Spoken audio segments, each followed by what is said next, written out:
Welcome to 10 Minutes a Day, a daily reading of the Catholic Church's social encyclicals. Today we continue with Mater et Magistra, written by Pope John XXIII in 1961. It is not possible to give a concise definition of the kind of economic structure which is most consonant with man's dignity and best calculated to develop in him a sense of responsibility. Pius XII, however, comes to our rescue with the following directive. The small and average size undertakings in agriculture, and the arts and crafts, and commerce and industry should be safeguarded and fostered. Moreover, they should join together in a cooperative association to gain for themselves the benefits and advantages that usually can be gained only from large organizations. In the large concerns themselves, there should be the possibility of moderating the contract of work by one of partnership. Hence the craftsman's business and that of the family farm, as well as the cooperative enterprise which aims at the completion and perfection of both these concerns. All these are to be safeguarded and encouraged in harmony with the common good and technical progress. We shall return shortly to the question of the family farm. Here, we consider it appropriate to say something about artisan and cooperative enterprises.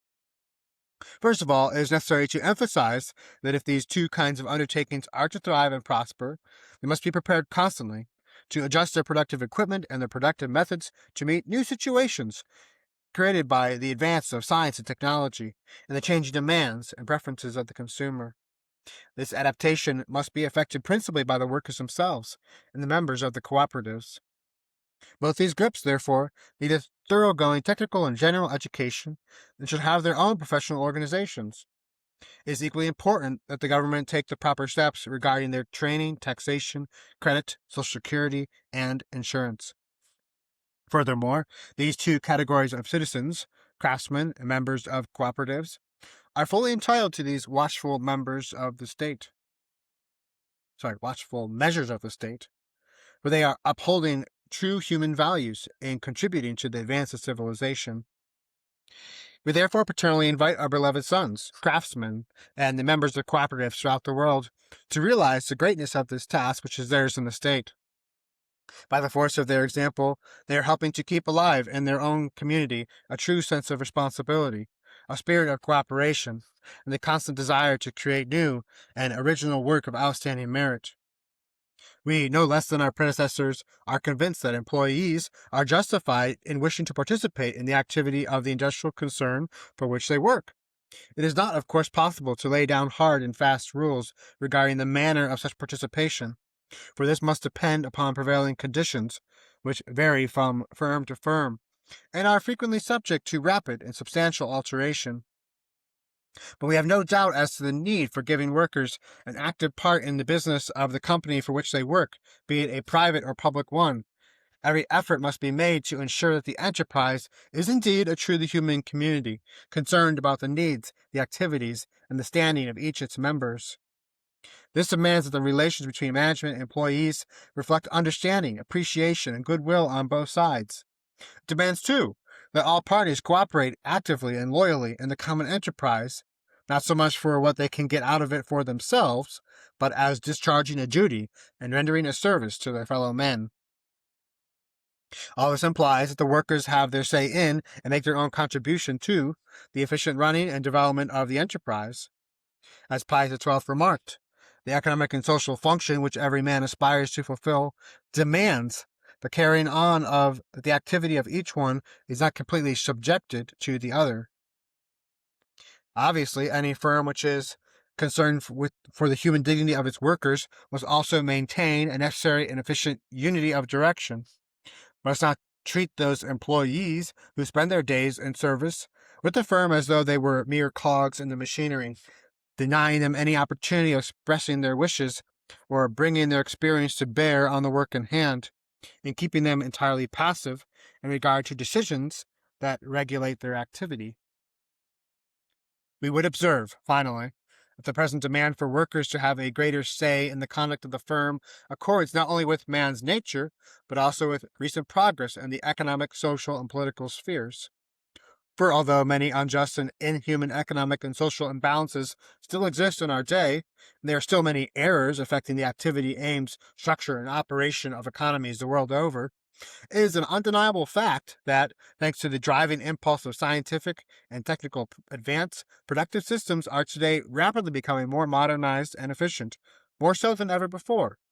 Hence, a greater technical skill is required of the workers and more exacting professional qualifications, which means that they must be given more assistance and more free time in which to complete their vocational training, as well as to carry out more fittingly their cultural, moral, and religious education. As a further consequence, the modern youth is enabled to devote a longer time to this basic schooling in the arts and sciences. All this serves to create an environment in which workers are encouraged to assume greater responsibility in their own sphere of employment. In politics, too, it is no small consequence that citizens are becoming daily more aware of their responsibility for furthering the common good in all spheres of life. In modern times, we have seen an extensive increase in the number of workers' associations and their general recognition in the juridical codes of single states and on the international level. Members are no longer recruited in order to agitate, but rather to cooperate, principally by the method of collective bargaining. It is worthwhile stressing here and how timely and imperative it is that workers be given the opportunity to exert their influence throughout the state, and not just within the limits of their own spheres of employment. The reason for this is that the individual productive concerns, regardless of their size, efficiency, and importance in the state, form but an integral part of a nation's entire economic and social life, upon which their own prosperity must depend. Hence, it is not the decisions made within the individual productive units which have the greatest bearing on the economy, but those made by public authorities, by institutions which tackle the various economic problems on a national or international basis. It is therefore very appropriate or even necessary that these public authorities and institutions bring the workers into their discussions, and those who represent the rights, demands, and aspirations of the working men, and not confine their deliberations to those who merely represent the interests of management. It is our prerogative to be a father, and there is a special place in our thoughts and in our heart for those professional groups and Christian associations of workers which exist and operate in so many parts of the world. We know the nature and extent of the difficulties under which these dearest sons of ours are laboring, as they strive continually and effectively to promote in their own countries and throughout the world the material and moral interests of the working people. They are fully deserving of our praise.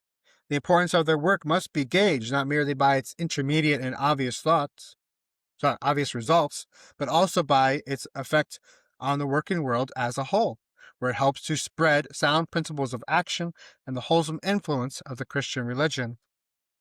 We wish further to praise these dear sons of ours, who, in a true Christian spirit, collaborate with other professional groups and workers' associations, which respect the natural law and the freedom of conscience of their members.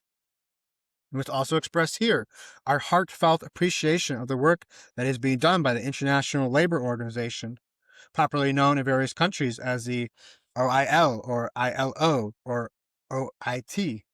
For many years now, it has been making an effective and valued contribution to the establishment in the world of an economics and social order marked by justice and humanity, an order which recognizes and safeguards the lawful rights of the working man.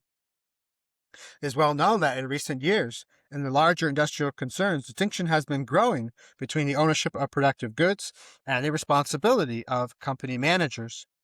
This has created considerable problems for public authorities, whose duty it is to see that the aims pursued by the leaders of the principal organizations, especially those which have an important part to play in the national economy, do not conflict in any way with the interests of the common good. Experience shows that these problems arise whether the capital which makes possible these vast undertakings belong to the private citizens or to public corporations. It is also true that more and more people today, through belonging to insurance groups and systems of social security, find that they can face the future with confidence, the sort of confidence which formerly results from their possession of a certain amount of property. Another thing is happening today is that people are aiming at proficiency in their trade or profession rather than the acquisition of private property. They think more highly of an income which derives from capital and the rights of capital. And this is as it should be.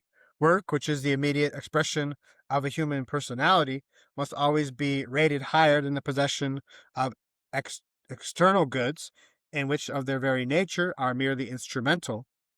This view of work is certainly an indication of an advance that has been made in our civilization.